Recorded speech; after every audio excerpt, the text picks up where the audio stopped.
Hi, I'm Scott MacDonald. You might remember me as Tosk on Deep Space Nine, Sub-Commander Nevek on Star Trek The Next Generation, plus some other Star Trek episodes that you can look up online before you come back and watch us and listen to us on Trek Untold.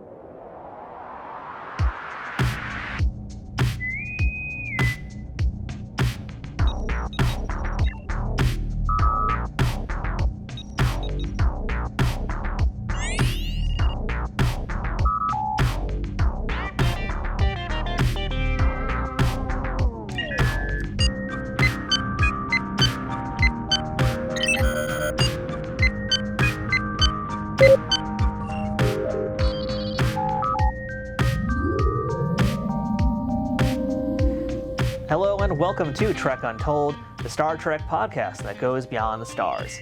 I'm your host, Matthew Kaplowitz. This week on the show, I'm sitting down with veteran actor Scott MacDonald to talk all about his extremely memorable Star Trek appearances, as well as more from his life and career. And boy, has Scott had an amazing career on stage and screen. Scott appeared as 5 characters during his time in Star Trek. First as Tosk in the first season episode from Deep Space Nine, and as I learned during this interview, that was the very first television role that Scott ever had. He followed that up with a Romulan named Nevek from the 6th season TNG episode Face of the Enemy. From there, he also appeared on the pilot episode of Voyager, before returning to Deep Space Nine once again in the 4th season episode Hippocratic Oath as the Jem'Hadar named Garanagar.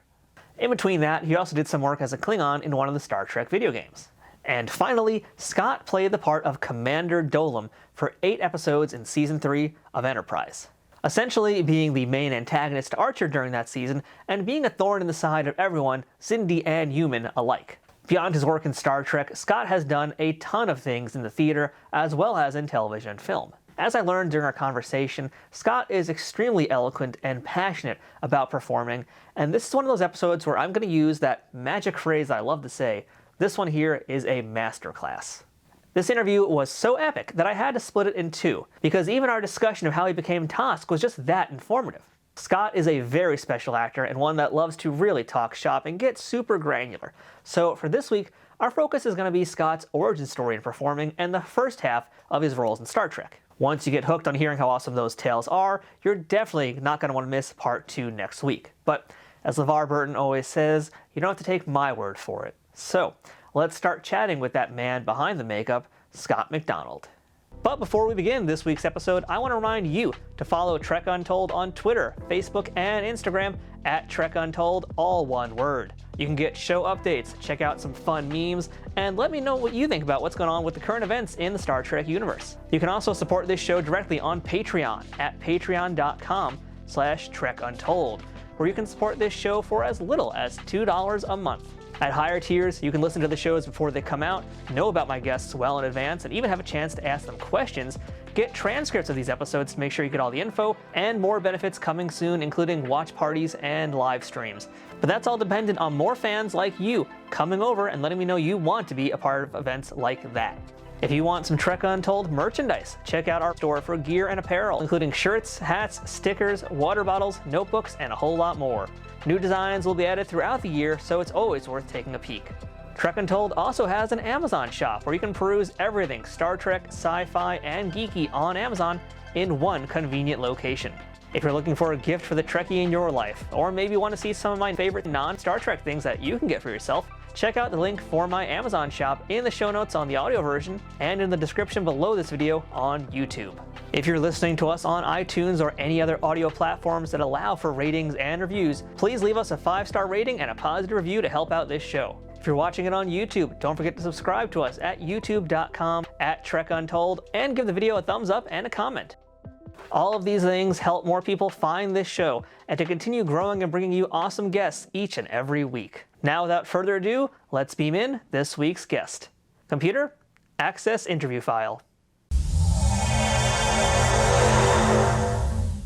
And welcome back to Trek Untold. Now, joining me on the other side of the screen, he's wearing a DS9 hat, so you know he's awesome. We're talking today to Scott MacDonald. Scott, how's it going? I'm very good, thank you. I'm loving that hat, by the way. I hope there's a story attached to it. I guess we'll get into that as we start talking. But Scott, I would love to ask you the first question I ask all my guests on this podcast, and that is, what's your earliest memory of Star Trek? Were you a fan of the series growing up? Yeah, my first memory of Star Trek, my dad was excited about it. They'd been advertising it, TV Guide, stuff like that, calling it a wagon train in space, things like that in the ads. And I was in grade school, and I got to stay up late and watch with my dad the first episode that ever aired in the US, which was the Salt Sucker episode.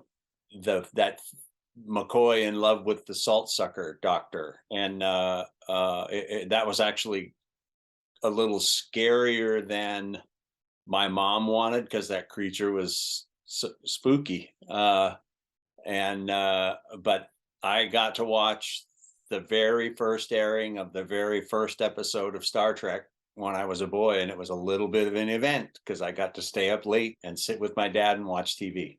Wow, yeah, because that was basically the first series proper episode with Captain Kirk at the helm. So yeah, that's a pretty good episode too to start. Like that's the very first one. Now, did you watch it Yeah, on yeah. color Well, TV or it was that wasn't black the and white? first one. It wasn't the first one they filmed, but it was the Yeah, first one that ended up airing. yeah. Did you see that in color or was that in black and white when you watched it? My guess is black and white Okay. on our big. We had a big black and white box TV in the back, and I can't remember when they got a little. Yeah, my guess is black and white. Okay, that's cool. I mean, that's like going way back. So you were a Trekkie from the very beginning. I'm not going to put words in your mouth to say you were a Trekkie, but you were watching from the very start. So that's cool. Yeah, I watched it. I don't think I got to watch a lot after that when it was on. Just because staying up late, grade school kid, mom making you go to bed, all that stuff. There was also in some TV thing in the Sunday paper, there was a kind of a full page color poster of Kirk and Spock. And my dad cut that out, and they built this full wall to give my older brother his own room in this separate section of the house. And on that wall, Dad used to put posters and stuff like that. He had Sammy Davis Jr. and Frank Sinatra and people like that up there, and he put that Star Trek up there. So it was in our TV room on the wall growing up too. So there was an influence there early on. Yeah, that is very cool. So Star Trek is always pervasive in some way, and let's actually spend a little bit more time talking about young Scott MacDonald here. So, can you tell me where you were born, who your parents were, and what they did, and what little Scott wanted to be when he grew up? I was born in Spokane, and we moved around a bit because my dad was a radio man. He was a DJ and program director, and he had some pretty high profile positions as program director. He was at Cairo in Seattle, which was a big station at the time, and then we moved down to the Bay Area, KNBR in San Francisco.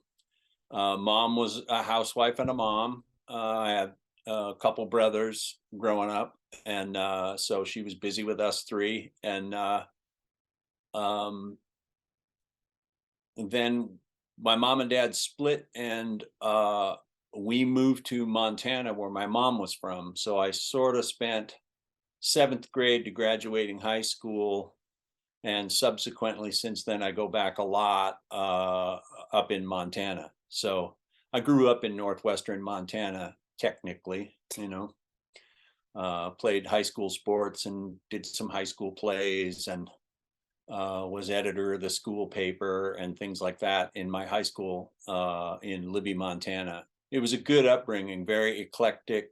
I was lucky. I got really good teachers when I was a kid. I look back on it and realized that it was a really well-rounded education. Now, did you know what you wanted to be when you grew up, or were you kind of trying to figure that out as you were going along? Well, I went to Washington State University when I graduated high school because I thought I was going to be a DJ. I kind of wanted to Okay, be a DJ. follow in the footsteps of your dad a little bit. And yeah, I guess so. Yeah, and the Edward R. Murrow School of Journalism is at Washington State University. A lot of famous broadcasters came out of there. Keith Jackson, of course, Edward R. Murrow. I got in there and I started on that degree, and there were a lot of speech classes that I took and and I took an acting class, a beginning acting class. Basically, my older brother just said, you should take this class because it's an easy A. And I did take it, and I performed in this kind of one act play at the end, which was kind of like the final exam. And the head of the department pulled me aside and said, not for nothing, not telling you to pursue this or anything, but just telling you that you're really good at this. And you should think about doing more plays because you have a natural instinct. You're good at this. And when you're that age, I was 18. When somebody tells you you're good at something, it makes your eyes wide open, especially the head of a department at a university. So I started to take theater classes, and I did a lot of plays while I was at Washington State, and wound up graduating from there with a degree in broadcasting and a degree in speech theater. So I had 2 BAs from Washington State University, and that was where I got the theater bug. Was there doing those shows and being in those plays, and then I went to. So I kind of shifted. I wasn't positive that I thought I was gonna be an actor. I knew I enjoyed it a lot, but I also knew it was an incredibly difficult profession. And then I got accepted to California Institute of the Arts. I can't remember. Somebody told me one time long ago, but there was something like, I can't remember, 8,000 people auditioned for 13 slots or something like that across America. And I got accepted. And so I went to California Institute of the Arts, got a master's degree in acting. And that was when I made that decision to go there. That was the decision to, okay, I guess I'm going to try this. So Cal Arts, yeah, that's a pretty big deal. I'm curious to hear, like what you learned during your time there. It was just really good. It was I was lucky when I was at Washington State. There were 2 really divergent directors. One who was real brass tacks, louder, faster, funnier. When all else fails, drop your pants and show them your tits. A big entertainer, old school commedia dell'arte director. And then another guy who was all about method. So I got a nice mix there. So when I got to Cal Arts and I was dealing with literally 6 different acting instructors and professors, I mean, they were all in the same program, but they didn't all teach the same stuff. And so there was quite a wide variety of methods and tactics, and you're just taking it all in. And I heard them early when they said, we're just going to pound you with information, and you're going to take what you need to be a professional actor and discard what you don't. And I did end up doing that. So I was able to navigate that interesting, because there's a lot of politics and a lot of, well, you should do it my way, and ego in theater. So it gave me the tools to adapt on the fly to each director and each circumstance, which served me really well when I got out and got into working on the stages. In the beginning, I started my career on the stage up in Seattle and did a lot of big productions and plays. Got to play some great parts up in Seattle, played Hamlet, played Stanley Kowalski, worked at the Seattle Rep and the Intiman Theater. And so I had a big stage background, and classics, did a lot of Shakespeare, which eventually, when it comes to Star Trek, that's an advantageous thing, because Junie Lowry Johnson and Ron Surma, the casting directors, they really leaned at theater people in their casting. If you, as you, I'm sure know, interviewing actors and people involved with Star Trek, I just think it lends itself, the wardrobe, the costumes, the masks, it lends itself to a bigger, more gothic performance. And the theater trained people could bring that to the audition, and also, bring it to some of those. I mean, some of the makeups are, myself especially, just buried in latex. So you don't know if what you think you're doing is translating out of all of that latex sometimes when you're in there doing it. So it was an interesting process, and so I always really liked movies. I always really liked watching it. But I didn't think when I was in high school I was going to be a professional actor or anything like that.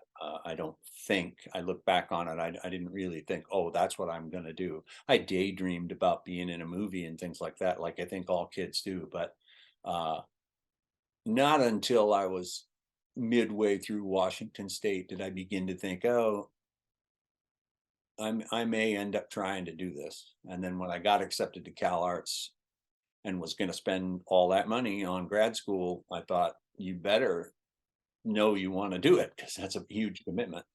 Well, that's definitely money well spent, and I totally agree with you what you said about how, Shakespeare and Star Trek, and really theater people especially, they meld into Star Trek so easily. It really is just such an easy marriage, and we see it so many times on this podcast. And I feel like that's a really great segue to actually start getting into some of the Trek talk here, because normally I kind of save that for later. But according to your IMDb page, your very first role was in a Star Trek show on TV. So, the thing too about your roles, essentially your first two Star Trek roles, they basically aired like a week apart from each other, which is like such a Yeah, weird. and in some places they aired the same night, That's crazy. which was incredibly cool. I mean, I shot Tosk first, Deep Space Nine was first. That was my first guest star in Hollywood, was Tosk on Deep Space Nine. An incredibly well written episode. Good, I've always been lucky when it comes to Star Trek. I've always had great writing. Sometimes there's those episodes that people say, that episode wasn't that good and all that stuff. But I was in really well written episodes with great pathos and drama, and so I always felt fortunate in that regard, that I caught great episodes that were really, really, really well written. That Tosk episode is very, very popular to this day. I do sci-fi conventions, and it's amazing to me that a character that appeared in as a guest star in one episode in season one uh, turned out to be so popular.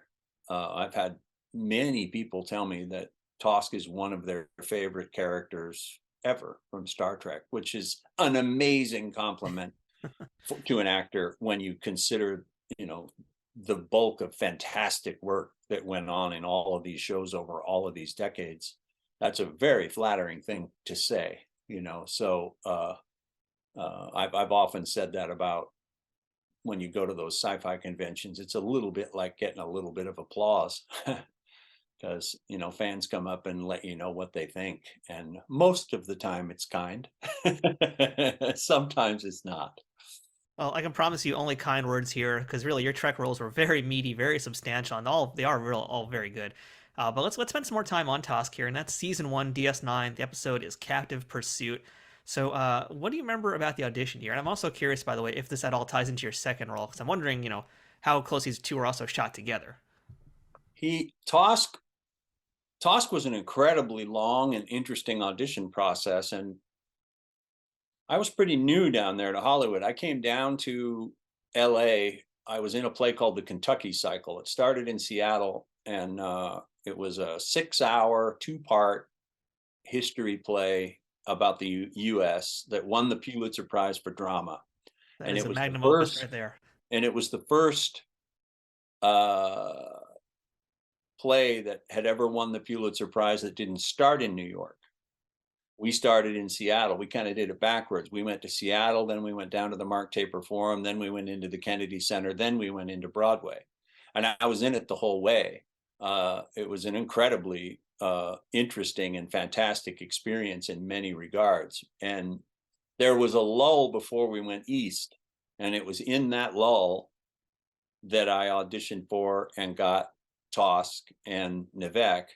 I think we were down about a year before we went east, after we closed at the Mark Taper Forum in LA. And I went in and read for Tosk. They had renderings in there of kind of what he looked like. And then I got called back for a second audition, and they gave me a lot of adjustments. And I was naive enough that like they gave me these one specific adjustments and said, we want him to be a little bit more frightening. You see these renderings of what he looks like. And I actually, not knowing that you're not really supposed to do that, I argued with him about it a little. I said, no, I completely disagree. I don't think so. This guy's kind of an adaptoid. He's leaping from planet to planet, galaxy to galaxy on the run. I think he figures out each planet he's on as fast as he can in order to get what he needs in order to continue to escape and stay alive.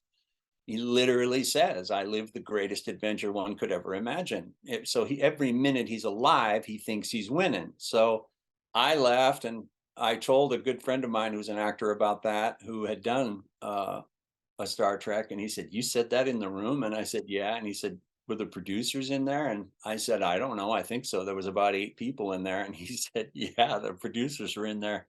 I bet you're not going to get that job.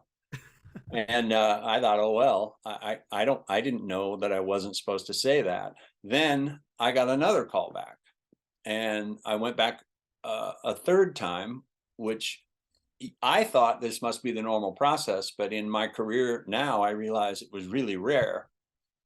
And I think I look back on it, I'm pretty sure they were uncertain whether or not they could afford to hire me for a lead guest star when I was inexperienced. And there was a lot of people there auditioning for Tosk who I recognized from TV sitting in the lobby. So it was kind of intimidating. A lot of faces that I knew. Oh, that guy, he was on this. And oh, that guy, he was on that. A lot of people from current TV shows at the time. I remember there was a guy there who was a series regular on LA Law, and just lots of people like that. And I went in the room and there was a silver-haired gentleman in there with a beard. His name was Corey Allen, and he's a great director, a great acting instructor, I found out subsequently. But he was from the Method School of Acting. He's with James Dean, Dennis Hopper, all of those guys. He was in that school of people. And he's the guy who went over the cliff in Rebel Without a Cause in the car. That's him as a young man in Hollywood. And he had segued into being a director. So Corey, I was reading the thing and they kept giving me these instructions on how to play it, pretty specific. And I was of the opinion that they were wrong. They continued to try to make me meaner. And Corey was helping me kind of. It was really interesting and rewarding. I look back on it. He was helping me. He said, let me do this. And he came down in front of the table and he read with me. He auditioned with me. And he would whisper little bits of information to me. And then they would give me an adjustment. And Corey would say, do that or don't. I don't care if you don't do what they just told you to do. I want you to do what you want to do. I want you to put your stamp on this part. And I had thought a lot about it. And I was a Star Trek fan. My opinion about Tosk was he's the first creature to come through the black hole, the wormhole. And I thought everything he sees is new to him. So he's got this amazement, but also this necessity for information in order to, he literally goes on the computer and says, show me where the weapons are stored. I mean, that's a little bit of a giveaway of the information that you want and you need and you desire. And he's not planning on using it against Deep Space Nine. He's planning on using it against his enemies, but he's not thinking about what they're thinking. He's just thinking about his purpose. And Corey really responded to all of that stuff. He just kept looking over at them and saying, that's great motivation. That's great acting. That's acting coming from a specific choice with a super objective and all of these kinds of, acting class phrases. And I kept working and we kept doing it and everything. And they kept giving me adjustments. And I was probably out of line. I was arguing with them about it a little bit and protecting my idea of Tosk. And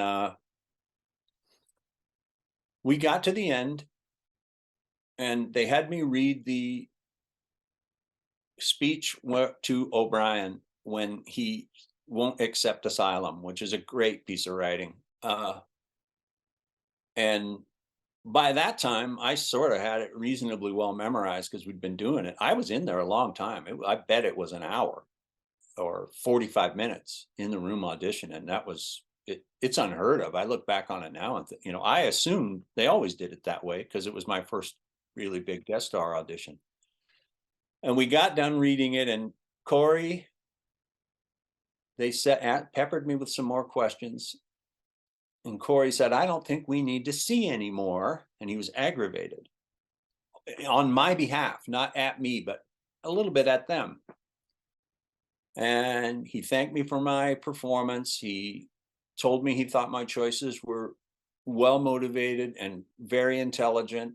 He thanked me for my efforts. He said, we're not going to waste any more of your time. And then he turned at that and looked at all of those people, all of those producers, and said, does anyone else have any more questions for this fine actor? And he was mad. His face got all red. I was startled by it. And I wound up booking it. And I left thinking, who knows? I mean, I didn't really know how to gauge what had happened in that room. But he was massively supportive of me once on set too. And it was grueling. It was a 6.5 hour makeup. My body was fully encased in latex. The only parts of my body that were exposed were my palms of my hands and my eyelids. I was covered in latex and neoprene in my wardrobe. I lost 16.5 pounds in an 8-day shoot just sweating. I couldn't eat much solid food because they glued the mask inside my lips. Oh, wow. For the first time ever, Michael Westmore did it. And Tosk ended up winning the Emmy that year for makeup, best makeup on television. So there was a lot that went into it, a lot of struggle because he had a lot of dialogue, a lot of technobabble. I had fangs and it was glued inside my lips. So the enunciation and the doing justice to all that great dialogue, that performance was incredibly difficult. So I've always been really proud of it, because when you're doing it and you're inside all that latex, I mean, you don't have any facial expression, none whatsoever. Your face is gone, no eyebrows, no smiles, no twinkle of the eye, no nothing. Everything actors rely on, non-existent. You're inside that latex. So I sat in the makeup chair for all those hours, kind of adjusting and looking and thinking, okay, this looks this way, this looks acquisitive, this looks that way. So I was determining how, when I had to deliver those lines and give them some variety, I could do something. That's why Tosk is very physical. I do a lot of big, huge head moves and things like that, and big swirling turns, because I loved that mask and I wanted the light to catch it. I wanted it to alter. It was just a masterpiece. I think the guy's name was Gil Mosco, who put it on me every day. Westmore designed it, but Gil put it on me. And it was tough, man. 3 o'clock in the morning, I'd get there and I wouldn't get out of the chair until 9 a.m. And then I'd walk over and they'd spend a half hour kind of putting that neoprene suit on me, and then we'd start.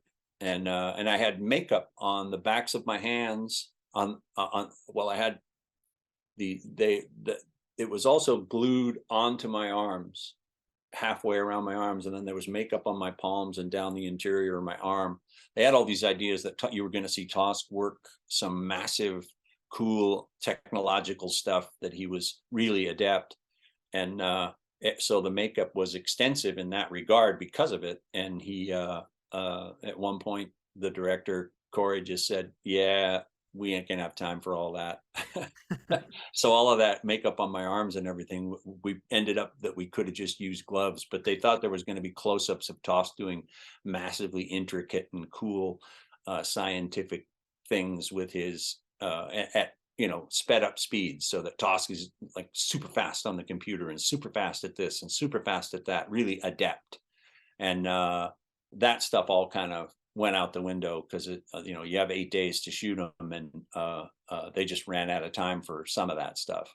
But Renee Auberjonois, Armin Shimmerman, Colm Meaney, I was really lucky. All of my stuff was with very high quality actors, and Tosk was popular. They liked him. There were interesting kind of crowds gathering to watch the work, and the interesting thing is no one knew what I looked like, because I arrived before them and left after them. It took an hour and a half to get out of it every night. So I literally had almost an 8-hour day just in the makeup chair. So as a starving theater actor, there was a lot of overtime, which was fantastic for me at the time. It was much needed dollars too. Trek Untold will return momentarily. Trek Untold is sponsored by Triple Fiction Productions. Celebrating 15 years in business in 2023, TFP creates 3D printed Star Trek and sci-fi inspired items that fit into any collection. Whether you're a cosplayer who wants a Starfleet phaser, a Bajoran tricorder, or a Klingon dagger, or a toy collector looking for that special accessory or diorama to make your figures truly stand out, Triple Fiction Productions has exactly what you need. And for you figure fanatics, that includes products that are the perfect size for Galoob, Mego, Playmates, and everything in between. All products are 3D printed in the US, with new designs constantly being updated on their website. Repeat customers can sign up for TFP's loyalty program for free, which is a great way to save money as you build your collection. Repeat customers can sign up for TFP's loyalty program for free, which is a great way to save money as you build your collection. Repeat customers can sign up for TFP's loyalty program for free, where the more you order, the more discounts you receive. TFP also has a pay what you want section, where clearance or misprinted items are available at a discounted price. Best of all, every product can be shipped worldwide.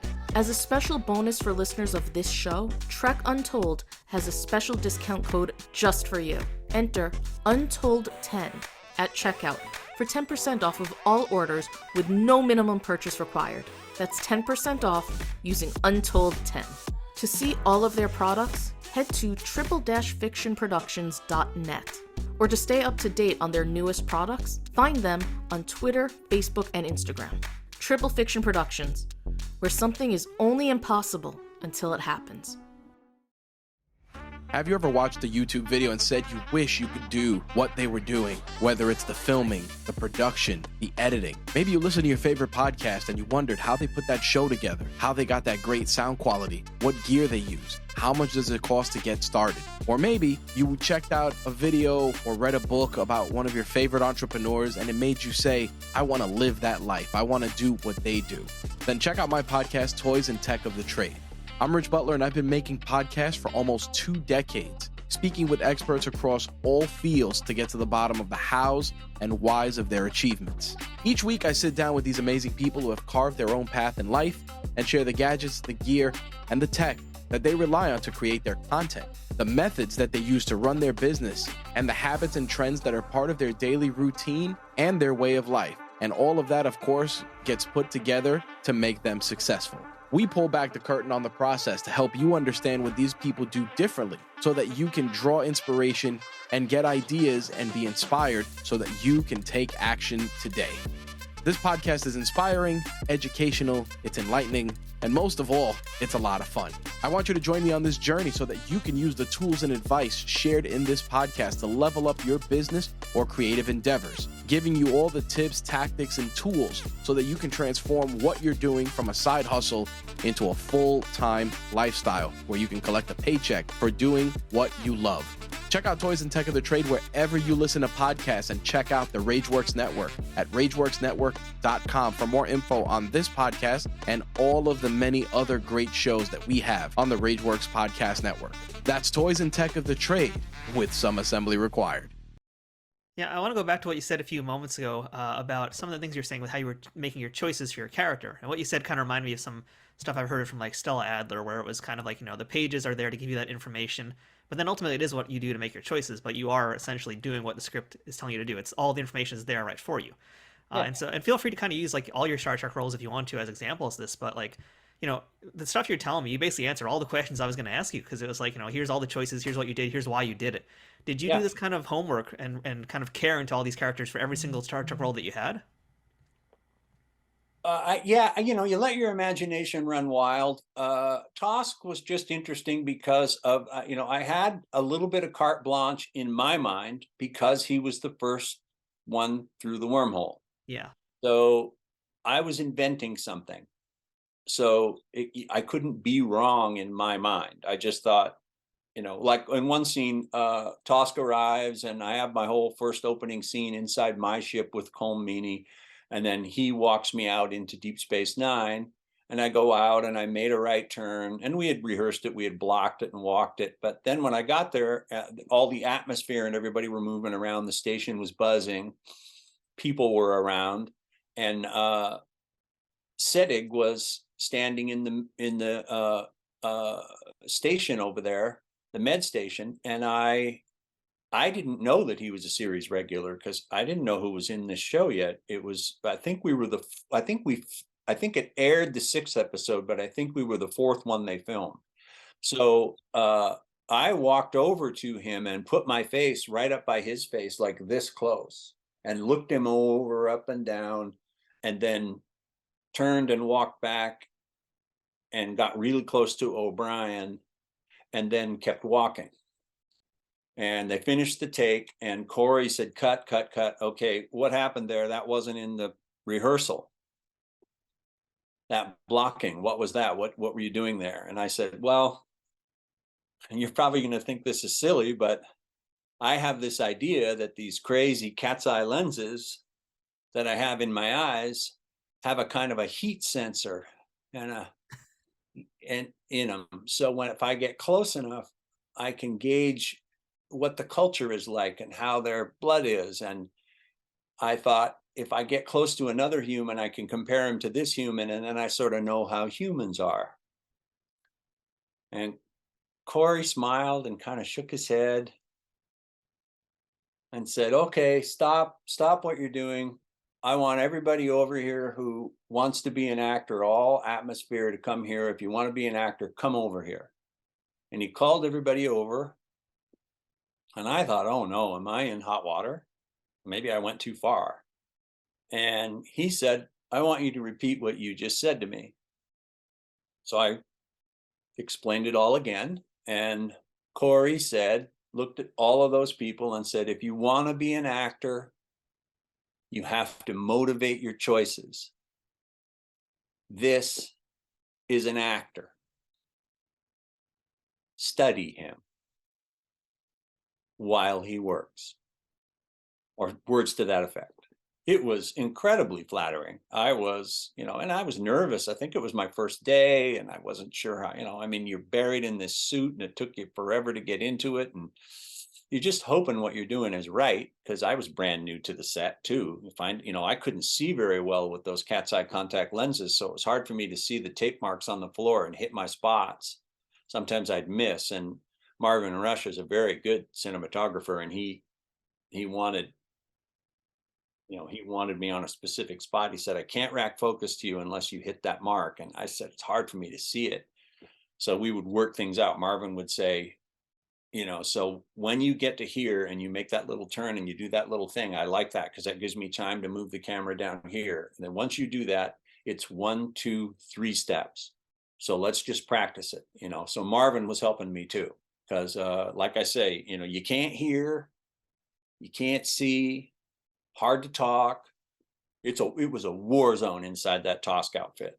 It was a war zone. So yeah, there was a lot of really cool, ultra flattering stuff that went on that shoot. It was a great first job. This hat, by the way, you mentioned it earlier, Deep Space Nine hat. This hat was given to me by Michael Piller.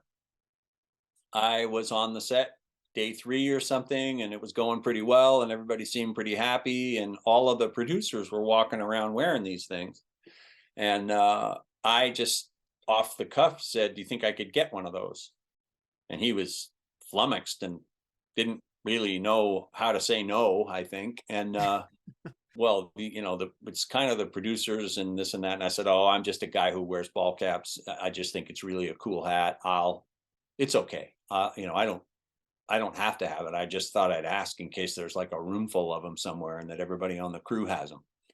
And he said, no, that's not really the case. And I said, okay, and then day 5, I went into my trailer, and there was a hat sitting on in my little trailer when I got in there. So he had found me one.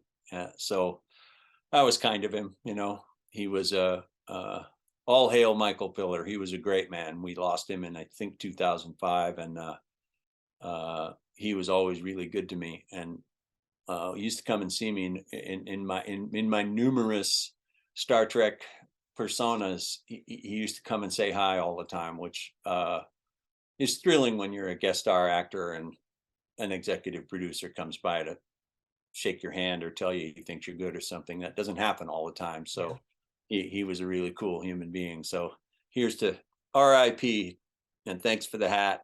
I just found it, by the way, just not too long ago. I was digging around in some boxes and found some old stuff, and I found my scripts from these shows, which, by the way, 30 years ago, right around now, we filmed them, because they aired in early 93. So we shot them in fallish of 92, I'm pretty sure. So for folks who don't know, right now we're doing this interview mid-November. So yeah, it's pretty close to, wow, that's actually really cool. I didn't realize that we were that close to that proper anniversary. Yeah, it's also painful to say out loud that it was 30 years ago. Don't remind me, I'm feeling those years too now. But again, I just want to compliment you too, because it really is an amazing role. It is such a substantial role. There's so much going on here. It is, a lot of times you can talk to actors and they'll talk about the roles and things like that, and you don't quite see, I guess, how much goes into them, even on this show sometimes. But Tosk is a very demanding role in a lot of ways, not just through the performance, but through the fact that you had all those constraints on you as well. So really, you did a beautiful job with that character, and I love hearing. Thank you. I was like, I've always been really proud of that one, because that makeup was tough. That was tough. That was a tough way to get a character through. I always thought he should be sensitive so you can root for him. And I was worried that he might not come off that way because you don't have a face. You don't have your face. So I was proud of that one. That was a fun first role. And like I've said, that people respond well to that role. Then while I was shooting Tosk, you asked about the two things being shot pretty close together. Yes, they were. While I was shooting Tosk, they delivered a script to me for Next Generation for Face of the Enemy while I was there. So I remember sitting in my Tosk outfit, looking at the Next Generation script a little bit on breaks and things like that, sitting in the chairs in between shots and things, kind of looking at it and trying to get an idea of what was going on. And it was, a Romulan, and I thought, oh, that's good. I know those guys. Well, I think a lot of folks really flocked to Tosk because, what you did with the character was you did make him very sympathetic, and that's very easy for someone to kind of identify with those kinds of qualities in the character. I also think another big part of that too is the fact that you had this relationship with Colm Meaney's character with O'Brien that also really helped make him a lot more of a human kind of character. So, I think Colm Meaney doesn't quite get the credit he deserves for the roles that he's done on Star Trek. So I'd love to hear, what you liked working with him. Like, what did he bring out of you when you guys worked together? He was just great in that episode. And I did some things that I didn't know you weren't supposed to do. I decided that the Universal Translator only kind of works for Tosk because he's from the other side of the wormhole. So that was where I developed that sort of broken speech pattern, the halting, because I felt like, okay, this guy's kind of learning the language on the fly. That was where I came up with stuff like O'Brien. And so whenever I could get a 2-syllable word instead of a 1-syllable word, I would ask, is it all right if we change this to this? Like, I remember one of them was, can it be fixed? I'm talking to Colm, and I just said, can I say repaired? Can it be repaired? so that I could get a 1-2 repaired. And I didn't know that when you ask that stuff, it goes way up a bunch of channels to those writers, and because you got to be word perfect on this show. And I didn't realize I was creating a kerfuffle. I just asked because of this idea, this notion that I had of, it kept me in the rhythm of Tosk. So I would occasionally ask to change a word. And one day, maybe 4 days in, 5 days in, Colm got kind of mad and said, "You can't do that." And I said, "What? Do what?" And he said, "You can't ask him to change script words all the time. It really slows us down." I said, "The script supervisor's right over there. She'll just write it in, won't she?"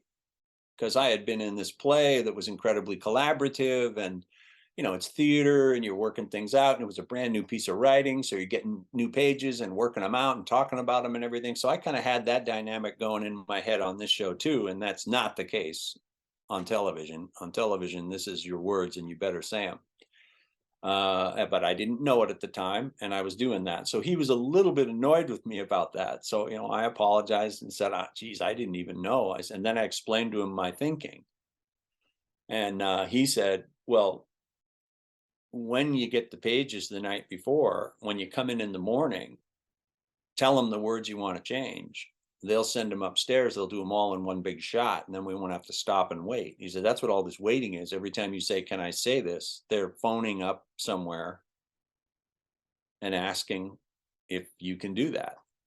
So a little bit was, I guess, out of bounds. I just didn't know I was. It was just sheer naivete. But for the most part, he loved the episode. I've read things subsequently after that it's one of his favorites, and he was great because he brings this light lilt of humor to it. He gets a kick out of Tosk, which makes Tosk more endearing, because the Federation guy, the hero guy, keeps kind of being surprised at Tosk's innocence on certain things. And then, of course, Tosk's capabilities and his circumstance, which is that he's, it was a great piece of writing because they flipped the Prime Directive. They flipped it on you. Everyone wants Tosk to want to be free, except Tosk.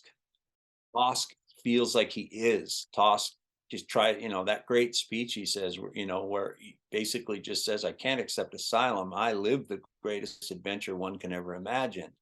And so for Tosk, the ultimate fox and the ultimate fox hunt, every minute that he's alive, he's winning. And I think people respond to that. And also that nice little wrinkle at the end where Avery looks the other way on O'Brien's violation of the Prime Directive, kind of, sort of, maybe. And you begin to get that sense of him as an excellent leader of the station. That's one of the first early signs of his humanity, on that series. Avery's, I mean, not Colm's. Colm's was clear on Next Generation and carried over into Deep Space Nine. But yeah, Colm was great, and he took me out for drinks after we got done. There used to be a little bar, I can't remember the name of it anymore, I wish I could, on the lot at Paramount.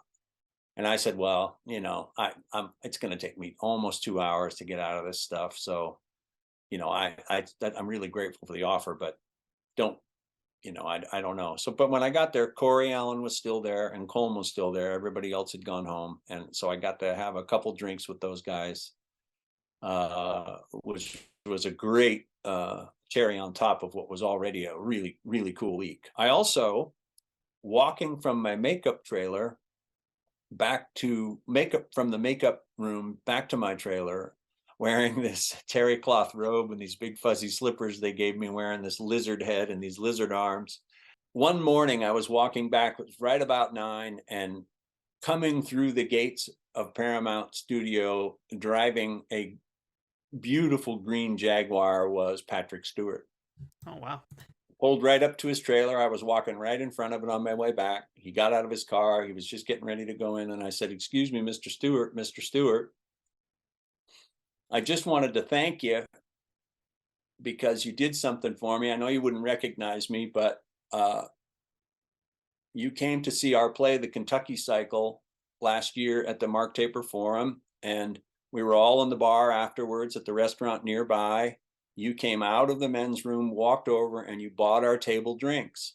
And he said, "Oh, I remember that." And I said, "I just wanted to thank you for that because it was so cool of you. You said, I'm not buying you the drinks because your performance was fantastic." And it was. "I'm buying you the drinks because when I opened that door and I saw you all sitting there, my heart leapt out of my chest and I thought, oh, the actors." And he said, "You reminded me all of when I was a boy in the West End and I used to see the actors walking on the streets in London. And so I'm buying your drinks because of that," which was it was just really cool. And so he said, "Are you doing our show?" And I said, No, I'm over doing a lead guest star on Deep Space Nine." He said, "Can you sit and talk theater for just a few minutes with me this morning, right now?" I said, "I can't. I got to go to work." And he said, "Just a moment." And he went in and he made a phone call. "This is Patrick." Came back out and he said, "You have 15 minutes." And he pulled out a little lawn chair and he set it down for me. And I sat down and he ordered himself some breakfast. My memory of it is it was tea and toast. And I sat and talked about the Kentucky Cycle with Patrick Stewart, wearing my lizard head and my terry cloth robe on the lot at Paramount. I mean, I wish I had a movie camera hovering above so that I could have just a few minutes of that conversation. It was just, I was so thrilled. My heart was jumping out of my chest that I was sitting there with this great actor. And so, little things like that. And then later that same day, he brought Jonathan Frakes over and they were in their full uniforms and they were watching me work, just off on the side watching me work. But they were shooting their episode and we were shooting ours, and they came over and one of the crew guys said, "They ain't been over here yet. That's kind of cool." So there's just little things like that for me as an actor were just so thrilling, on top of the fact that after it came out, it was really well received. So it was an incredibly gratifying first job on so many different levels that it's hard for me to express other than to just say, I was just proud of the fact that it turned out well, because it was a battle inside that suit. I had an eye tech. That's the other thing. I had an eye tech. His name was Jean-Pierre. Because I had so much makeup on my hands, I couldn't touch my own eyes. And I had those cat's eye contact lenses, and they were hard contacts. Yeah, I imagine you couldn't see anything out of those. Old school hard contacts with a hole cut in the pupil. So, man, when those things got a little off, they hurt. It hurt. I'd be right in the middle of a take and just go, and lay down on the ground. And you'd hear, "Jean-Pierre, Jean-Pierre, Jean-Pierre," and he'd run in. And he'd stick his finger in my eye and adjust it and straighten it so it would stay this way, because sometimes they'd roll, So we'd be right in the middle of it, lots of takes, and they'd say, "Cut, cut, cut." And I'd say, "That's it, isn't it? Isn't that the line?" And they'd say, "Yeah, your contact is spinning." And so then they started to do this thing where, they say speed, camera, sound, rolling, and action. They'd say speed, camera, sound, Jean-Pierre. And this guy would walk up and stick his finger in my eye and take it away. And they'd say action. Now, I don't know if you've ever had anybody else's finger in your eye, but I hadn't. And it's disconcerting. So I finally had to go to Corey and say, "Look, you got to give me like a 10-second count after that to kind of get my head back together, because every time that guy reaches for my eye, my mind starts to flinch and Tosk goes away and Scott MacDonald's protective devices kick in, and you got to help me with that." And he just said, "Okay, that's what we'll do then." So he'd take these beats and then there'd be a little like 5-second pause, and then he'd say action, real quiet. So he his vibe was great. We were on the same page, Corey and I got nothing but good things to say about that gentleman. He was a great actor in his time and a really, really good television director. I mean, I'm glad that you had such an amazing first experience doing Star Trek. I mean, if you said that meeting Patrick Stewart and having a conversation with him was the cherry on top, I think we got to talk about the icing, or if you will, maybe the whipped cream, if you will, underneath it, because Tosk has also been immortalized in plastic. There's a Tosk action figure. Your very first TV role, you got an action figure, Scott. Tell me, number one, do you think that thing looks like you? I mean, what is it like to have an action figure? It's a great one. It's a great one. I actually have one of them out of the box. It's in our kitchen. We have all of these. We have this kind of interesting little display in the dining room, kitchen breakfast nook of boys' favorite toys, action figures when they were little, and some, like, I got a Matchbox Batmobile from when I was a kid out there. Just little knickknacks like that. So Tosk is in with the knickknacks. Yeah, I have my own action figure for him and for Commander Dolam. That's true. Commander Dolam got one too, so that's rare air. Yeah, I was amazed. When that came out. Somebody called me and said, "Do you know there's an action figure of you for Star Trek?" And I thought, yeah, right, sure there is, And so that was a lot of fun too. Yeah, a good friend of mine used to have a website up about Star Trek, and he would interview me or put something up on there. This is the early days of the web, and he said, what did he say? Oh, he had it there, and it said, "Getting a little action." Right, so yeah, that is a truly amazing experience you had as Tosk, and wow, I'm so glad it was so positive for you. But I got to hear now, because again, this is side by side, essentially, or just right after you finish DS9, you're now jumping onto the Enterprise, because now we're talking TNG, and you are the Romulan Nivek in the episode Face of the Enemy, which is a very good episode, also centered around Deanna Troi. So let's just start again with the makeup, I think, because I think that's an important thing. So makeup, I would hope, would be less arduous than Tosk, but I imagine the wardrobe might be even harder, because those Romulans, they need some fashion help. No, it was nice because it was a zip-on, zip-off coat. I could get it on and off fairly quickly. Tosk, when I got hot, it was over. I was hot all day. There was no getting out of anything as Tosk. Literally, I couldn't get out of any of it. We used to dump the sweat out of my boots at the end of the day when I played Tosk, and it was a good bit of it. And those things were ruined by the time we got done. They were soaking wet all day. Yeah, Nivek, the makeup. I remember the second day, I was sitting in the makeup chair, and they were putting it on me, and the makeup guy said, kind of cavalier to me, "So have you ever had to sit in a makeup chair so long, 2.5 hours?" And I didn't say it, I just said, "Oh no, I really enjoy it. I don't have any problem with it." But in my mind, I was thinking, buddy, I got 6 hours in my pocket from last week, 7 out of the 8 days we shot, and I can do this standing on my head. But I didn't say it.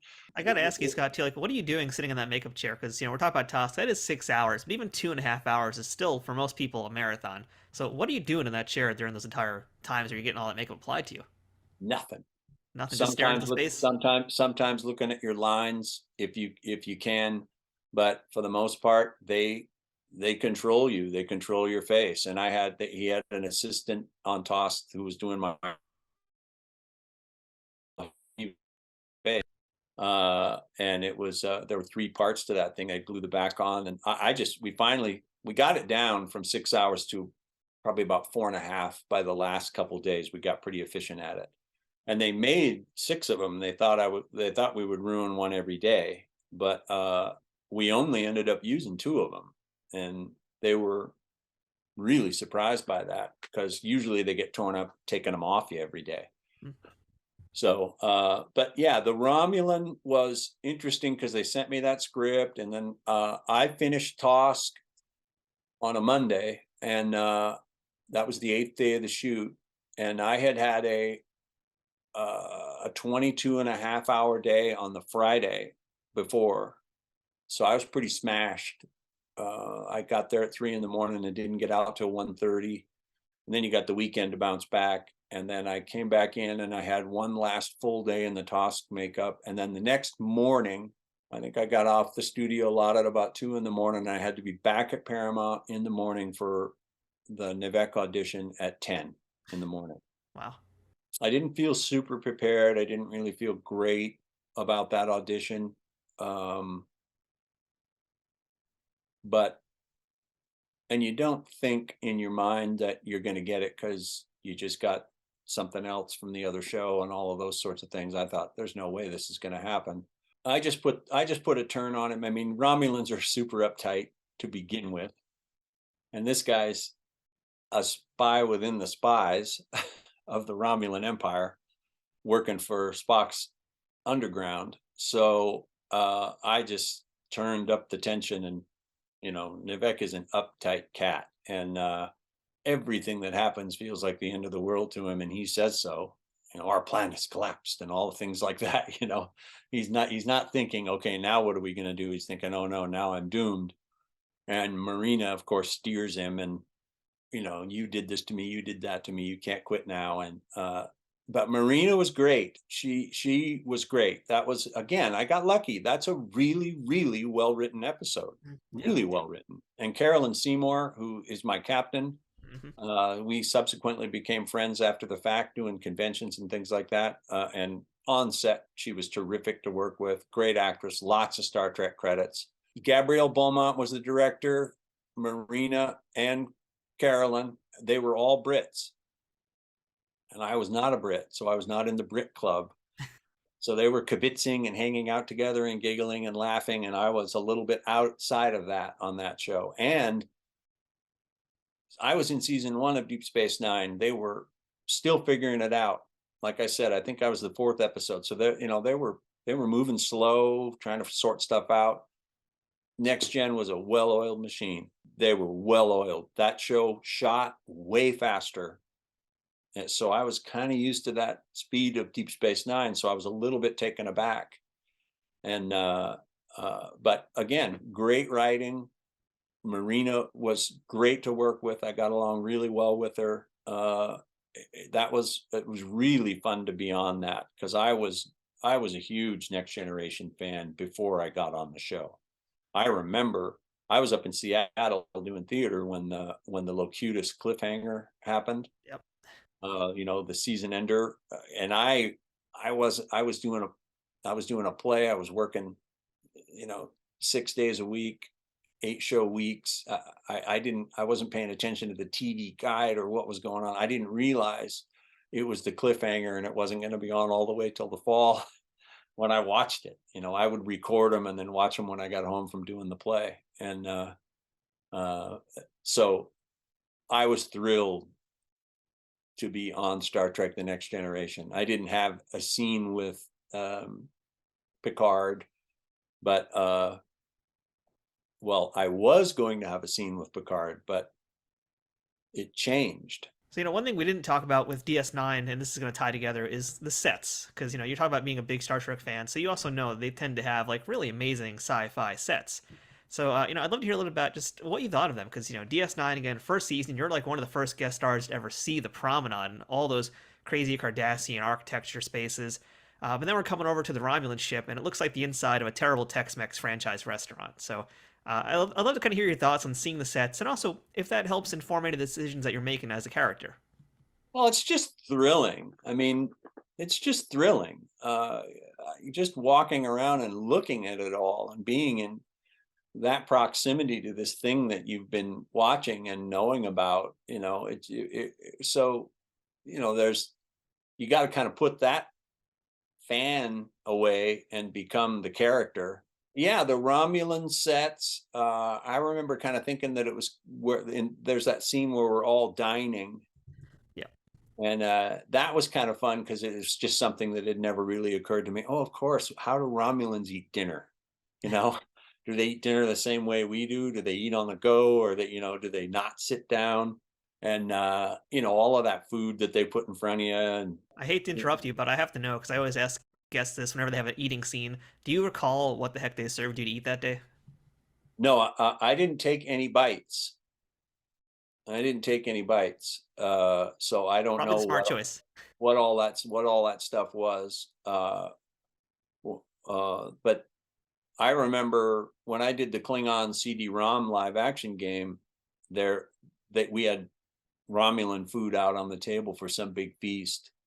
There was gawk and all kind of stuff like that there, and that stuff was just smothered in mayonnaise and Ugh. sitting under the hot lights. And I never ate food on Star Trek all until Commander Dola made a mouse We'll get on to Enterprise. that.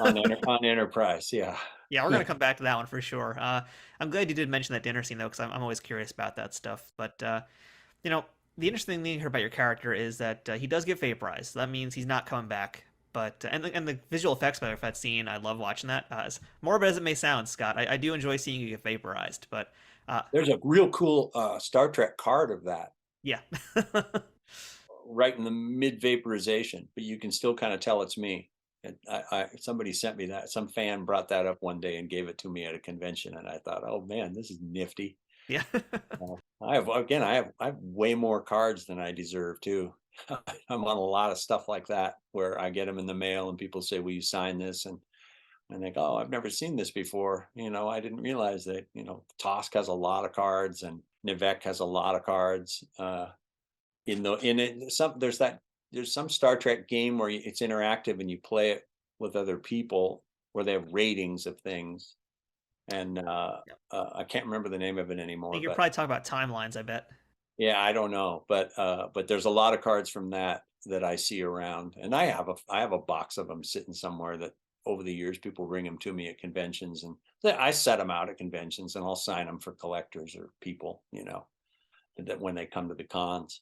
But yeah, that was that, action figures and cards and stuff like that. It's a unique realm for an actor.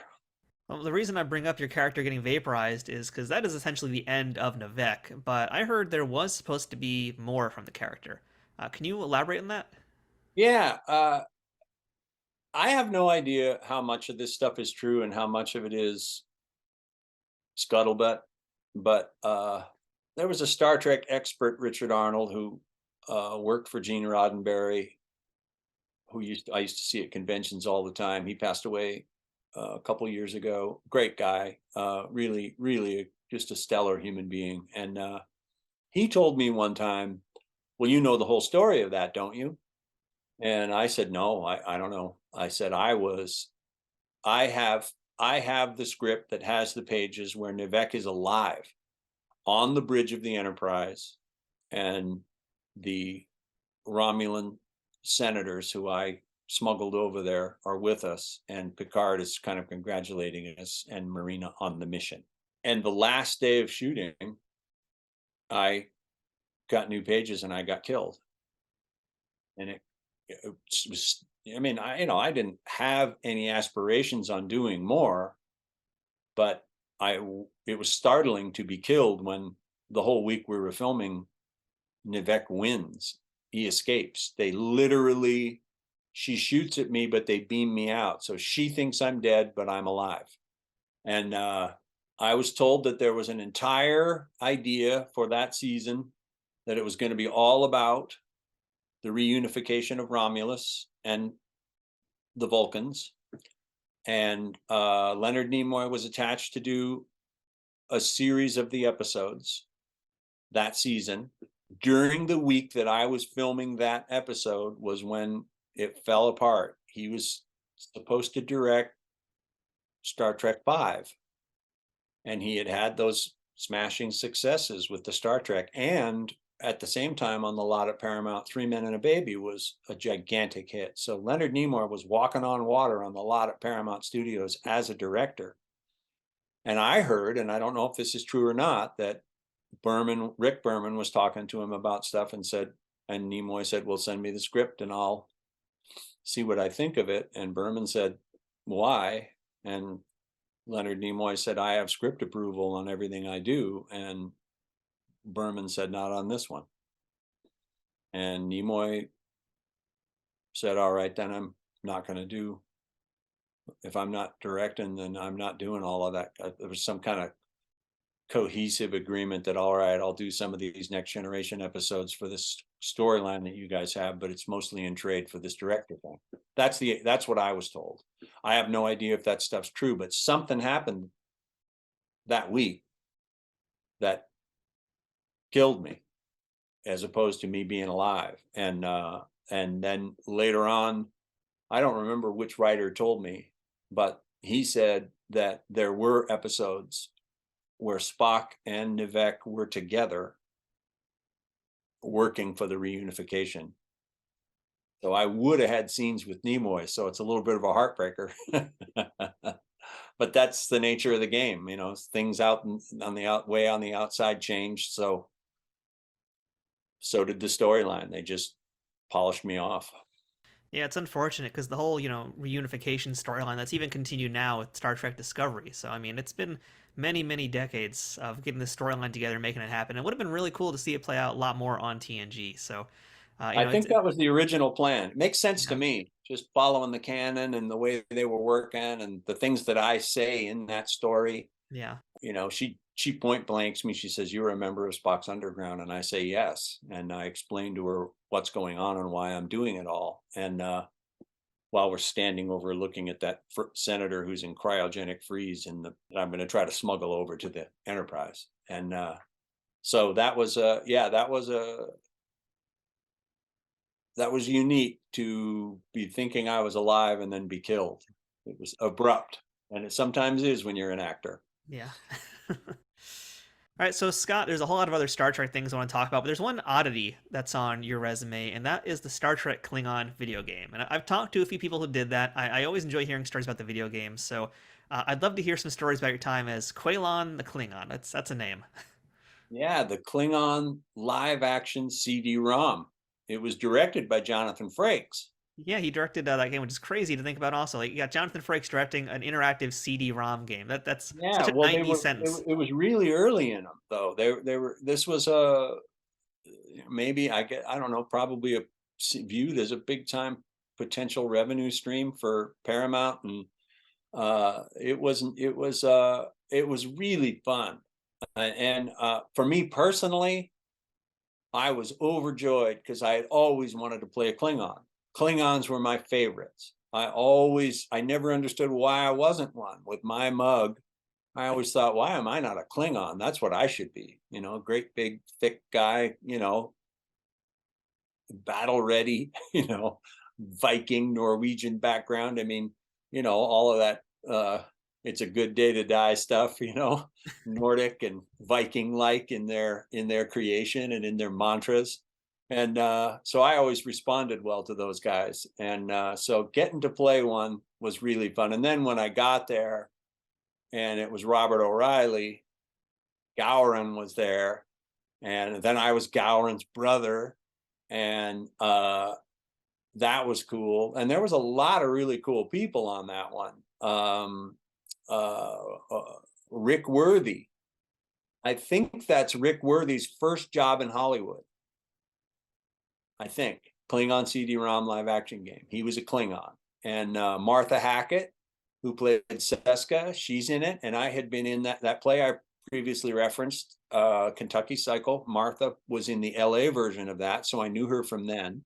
So we were palling around in our Klingon garb and the great thing about that one was there's the time constraint isn't anywhere near like when you're shooting the show. Time is money when you're shooting those episodes and they want to hurry up. This one was footloose and fancy free. Everybody was having a lot of fun. Jonathan Frakes is a very, very funny guy and was just having a great time. And it was a single camera shoot, so it was lots of real kind of close-up stuff and direct address right into the lens and things like that. So it was unique in that regard, talking to the player. And but getting to play a Klingon was really cool. That Klingon opera that I sing in it was, I made that up on the spot, on the fly. And it's, I just was talking about the Vikings. Well, there's that Viking theme song, In the movie The Vikings with Kirk Douglas and Ernest Borgnine, there's the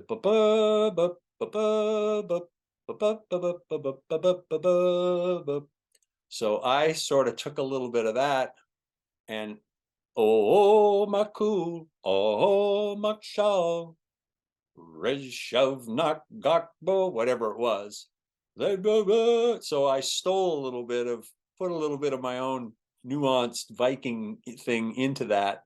And anybody want to do it? What, yeah, I'll sing it, and so, because we were just messing around, we were having a great time. Robert O'Reilly is just an incredibly cool, great human being. So he and I were having a lot of fun, and he was obviously completely at ease in all that makeup and Klingon garb.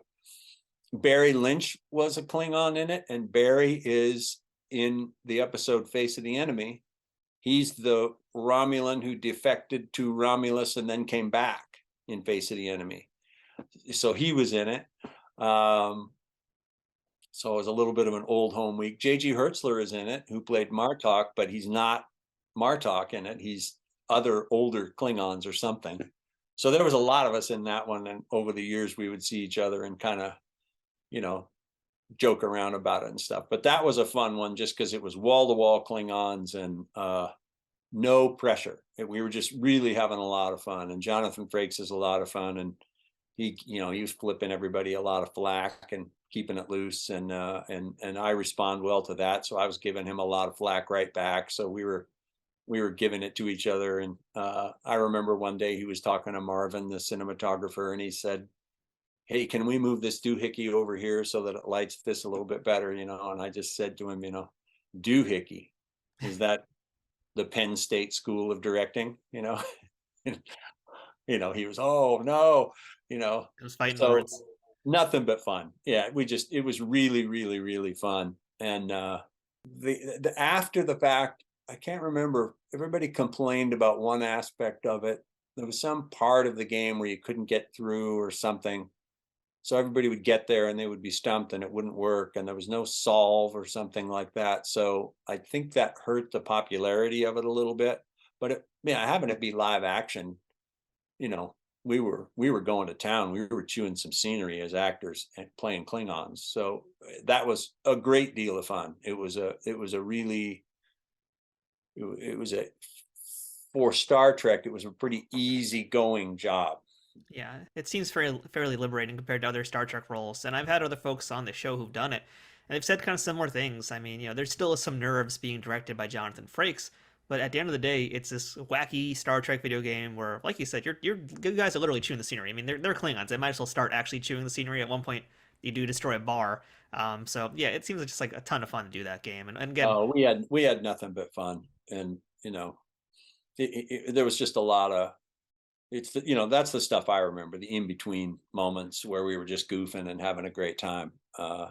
One day I was walking from my trailer to the set, and on the lot at that same time near us filming was the movie Primal Fear with Richard Gere, Ed Norton, and many other great actors. And Richard Gere just popped out of his trailer and had his assistant with him with the camera, and grabbed me and said, "Sorry, but I just got to do this." And threw his arm around me and pointed, and they took the picture and then ran right back into the trailer. And I've always wished that I could somehow get that picture, but it was just crazy. I just thought, Richard Gere, holy cow. And but I was just some random Klingon, because they were walking by his trailer all day. There was about 13 of us or something wearing that stuff and walking by. So it just happened to be me. It didn't have anything to do with my performance or any nonsense like that. I was just this random Klingon, and he was on the lot at Paramount, and he jumped out of the trailer and took a picture. So, I always wished I could have had that shot just for my own personal druthers, just looking through a photo book or whatever and saying, "Look, this is what Richard Gere grabbed me," so, but yeah, that was just terrific fun all the way across the board. Just the lack of pressure was unique. And and Frakes, he and I just got along really well. We just gave each other a bad time and really had a great time. And same with Robert O'Reilly, just really, really, really fun to work with. Just that was just a fun job. And it was quite a few days of work. I can't remember anymore. I think I used to know, but I don't remember anymore how long it was. But it was a great job.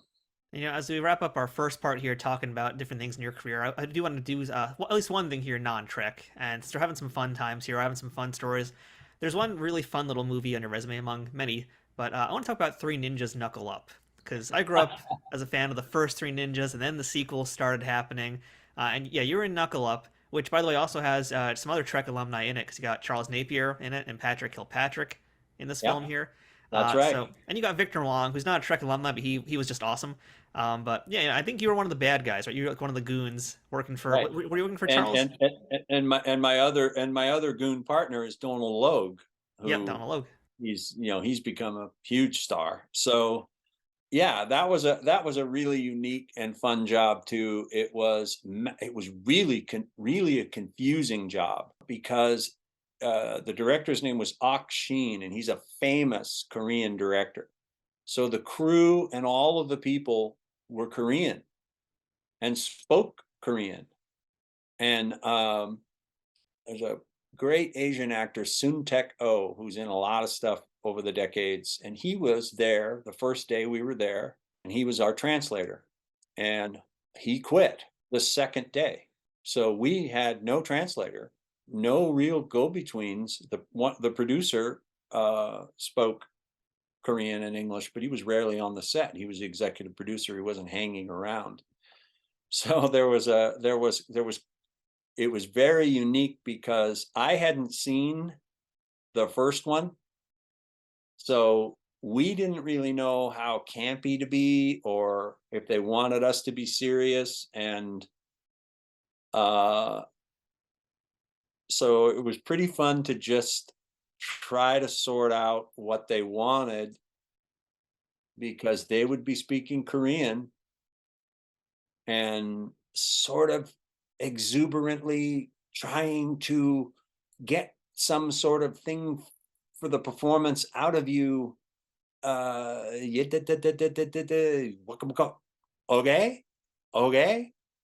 they'd say, and I'd think, yeah, okay. You didn't know what they were telling you that they wanted. And this was the entire shoot for the most part. We got used to it, and they calmed down once we seemed to figure out to overact getting kicked in the head a little bit more. I mean, because I'm, my guy, I get beat up by Tum Tum, an 8-year-old, the entire movie. Yeah. He waxes me like 3 separate times. But yeah, and working with Charles Napier was really fun. And there is a little Star Trek link here. Napier's a real smart aleck, and he's one of those old school tough guy Hollywood veteran actors. And he just didn't have any patience at all for this lack of communication. And like, they'd come over to direct him, and he would just sit there and wait till they were done and then do it however he wanted. He was over it by day 3. And he and I hit it off really good. He and I and Donald hung out together a lot. And he used to come on. He was always a little bit late, not super late, but always a little bit late. And I was always on time, and I was in my little, Donald and I kind of shared this little honey wagon thing. It was Donald's first movie and my first movie. So we were just tripping out about, having a halfway decent payday, being a couple of theater guys. And, and Napier would come, he'd park his car, and he'd come strolling into the lot really slow. And I'd always wait for him. And as soon as he got an earshot, I'd say, heading back to Eden. Yeah, brother, every day. And he'd just flip me off, and keep walking, because he knew I was referencing his Star Trek episode. Donald I said to Donald, oh, he's in this kind of famous original Star Trek episode that where he plays a hippie and they're heading for Eden and all of these things. And so anyway, there was a little Star Trek connection there that I brought to the party, much to the chagrin of Charles Napier, who was rest his soul. He was a really fun guy to work with and hang out with. And man, talk about stories of Hollywood, just great stories. He told a great one about Shatner, and he had done that famous episode, and they were on some Western. I don't know what it was. And there was a scene where Shatner had to get off his horse and run up a hill, and with his men. He's some like cavalry captain or something like that. And Napier's there, and Napier's up on top of the hill, and he knows the director of the episode really well. And Napier tells the director, yeah, this guy was not super nice to me when I was on his show back in Star Trek days, and this and that and the other thing. And so have him do it again. So we ran up the hill. Okay, have him do it again. He'd run up the hill, have him do it again. He'd run up the hill. Finally, Shatner keeps coming up the hill and says, okay, who is it? Who's getting some payback on Bill Shatner? And Napier steps out from behind the scrim that he's behind, and Shatner says, "You SOB,"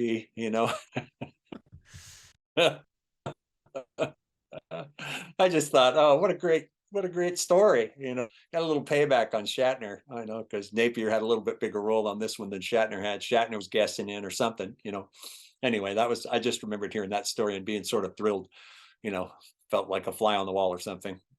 Yeah, it's the perfect Shatner revenge story. Yeah. And there's a few people out there who want some. I'll never say no. Yeah. But anyway, that was it. That was my first movie. So, and the interesting thing about that one was I was shooting that movie when I got the movie Fire in the Sky. And the executive producer was very cool. I went to him and I said, I got a little bit of an overlap here on days. Do you think you could see your way clear to let me out 3 days early so I could go do this other movie? So I did something like 7 weeks on Three Ninjas, and then immediately went into 7 weeks on the sci-fi thriller Fire in the Sky with James Garner and D.B. Sweeney and Peter Berg and Henry Thomas and Robert Patrick. So it was pretty thrilling time for me. I was just starting out in Hollywood and caught a couple of really nice flicks back to back, So those were some really great early jobs. Scott has even more stories to tell about Star Trek and much more, so don't forget to come back next week for part 2 to learn even more about his other Star Trek roles and some other truly untold tales. That's it for this week's episode of Trek Untold. Until next time, don't forget to follow us on Twitter, Instagram, and Facebook at Trek Untold, all one word. If you'd like to directly support this podcast, please consider becoming a Patreon supporter over on patreon.com/TrekUntold, which gives you access to some great perks that can't be beat. Or pick up some merchandise from our store, or use my Amazon shop link to check out all kinds of different Star Trek merchandise. Links for all these things are in the show notes. Shout out to Triple Fiction Productions for being a key sponsor of Trek Untold. Don't forget to check them out and all of the fine folks whose ads you've seen or heard on this podcast too. If you have any questions, feedback, or comments for the show, or would like to suggest a guest or discuss sponsorship options for any of these episodes in the future, send me a message at trekuntold@gmail.com. I hope to see you here again as we uncover more untold stories from Star Trek and beyond, and get to know even more amazing people who have contributed to this ever-expanding universe. Until next time, I'm Matthew Kaplowitz, and remember, fortune favors the bold. Trek Untold is sponsored by TrekSphere.com, promoting fan-produced Star Trek content in all forms, is powered by the RageWorks podcasting network, and is affiliated with Nerd News Today.